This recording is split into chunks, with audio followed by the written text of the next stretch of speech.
નમસ્કાર મિત્રો, વ્યાસ પંચાંગ કરતા શાસ્ત્રી અમિત વ્યાસના જય મહાદેવ। આજે આપણે જોઈએ એકમુખી રુદ્રાક્ષ વિશે। તો એકમુખી રુદ્રાક્ષ છે એ આ અતિ દુર્લભ રુદ્રાક્ષ માનવામાં આવે છે।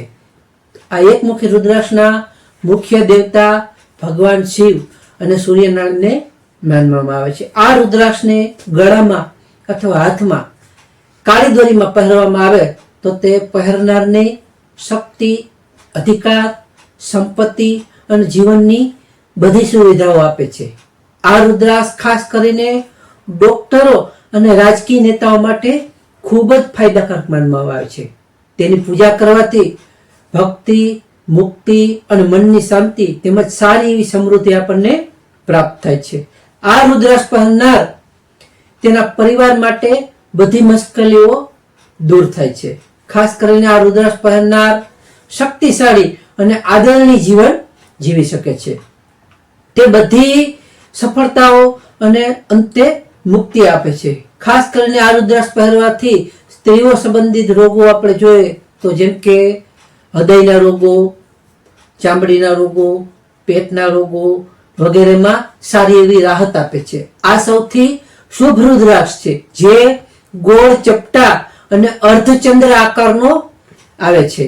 આ રુદ્રાક્ષ ધારણ કરવાનો માટેનો ઉત્તમ મંત્ર છે ઓમ હ્રીમ નમઃ। આ રુદ્રાક્ષ સૌ પ્રથમ લાવી તેને શુદ્ધ ગાયના દૂધથી સ્નાન કરાવી ત્યારબાદ ગંગાજળથી એની માથે અભિષેક કરતો જવાનું, ઓમ હ્રીમ નમઃ આ મંત્ર બોલતું જવાનું। ત્યાર પછી તેને ચંદન, ચોખા, ધૂપ, દીપ વગેરે આપીને તમારા ગળામાં ધારણ કરવું જોઈએ। જો આવા દુર્લભ રુદ્રાક્ષ આપણને મળી જાય તો એના આશ્ચર્ય અને ચમત્કારિક પ્રભાવ આપણને મળે છે। આ રુદ્રાક્ષ પહેરવાની સાથે સાથે આપણે દરરોજનો ઓમ નમઃ શિવાય મંત્રનો જપ કરવામાં આવે તો તેનું અત્યંત શુભ ફળની પ્રાપ્તિ થાય છે। અને આ રુદ્રાક્ષની ખાસિયત જોઈએ તો ખાસ એવું માનવામાં આવે છે કે આ રુદ્રાક્ષ એકમુખી રુદ્રાક્ષને કોઈ પણ તમે પિત્તળના પાત્રમાં લઈ એમાં મૂકી 108 બેલીપત્ર લઈ અને બેલીપત્ર માથે ઓમ નમઃ શિવાય ચંદનથી લખી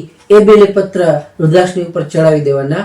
સવારે ઉઠીને જોશો તો એ રુદ્રાક્ષ બેલીપત્રની ઉપર બિરાજમાન હશે। આ રુદ્રાક્ષની ચોક્કસ ખાતરી। તો નમસ્કાર મિત્રો, આ હતી એકમુખી રુદ્રાક્ષની માહિતી। તો આ વિડીયોને લાઈક કરો, શેર કરો અને સબસ્ક્રાઈબ કરો।